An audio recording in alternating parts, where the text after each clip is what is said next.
In a time of great turmoil, a young boy named Max found solace in the company of his friends. Max, with his adventurous spirit and curious mind, had always been the leader of their small group. His friends, Emma, Jake, and Lily, were always ready for the next big adventure. One chilly autumn afternoon, they decided to explore an old, abandoned house on the outskirts of their town, a place rumored to be haunted by a vengeful ghost. As the group approached the house, a sense of foreboding filled the air. The house stood tall and menacing, its windows shattered and its once grand structure now a decaying ruin. The stories of the ghost that haunted the house, known as Victoria, sent shivers down their spines. But Max, with his unyielding courage, convinced his friends that it was just a story, nothing more. They stepped inside, the wooden floorboards creaking under their weight. The air was thick with dust, and the dim light from outside barely penetrated the darkness within. As they ventured deeper into the house, strange things began to happen.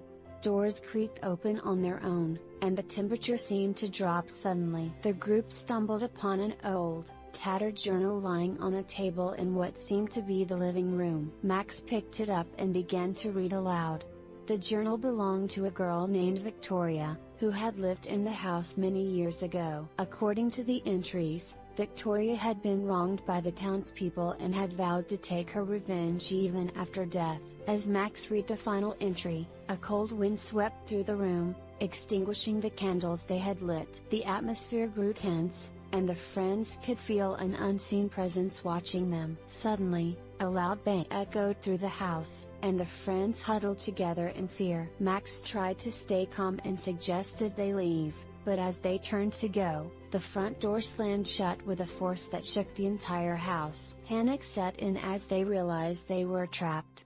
The ghost of Victoria was very real and very angry. The friends ran from room to room, desperately searching for an escape. Each room seemed more sinister than the last, with shadows that moved on their own and whispers that filled the air. In one room, they found a portrait of Victoria, her eyes seeming to follow them wherever they went. Max, determined to find a way out, remembered a story his grandmother had told him about appeasing spirits. He suggested they try to communicate with Victoria and offer their apologies for disturbing her rest. With trembling hands, they formed a circle and called out to the ghost. To their surprise, the ghost of Victoria appeared before them. She was a young girl with a sorrowful expression, her translucent form flickering in the dim light. Max stepped forward and spoke to her gently, apologizing for their intrusion and expressing their desire to help her find peace. Victoria listened, and as Max spoke,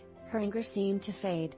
She revealed that she had been wronged and had never found justice in her lifetime. The friends promised to tell her story and ensure that the truth was known. Moved by their sincerity, Victoria's spirit began to dissipate, and the oppressive atmosphere lifted. With the ghost appeased, the front door creaked open once more, and the friends hurriedly left the house. They looked back one last time, seeing the house in a new light.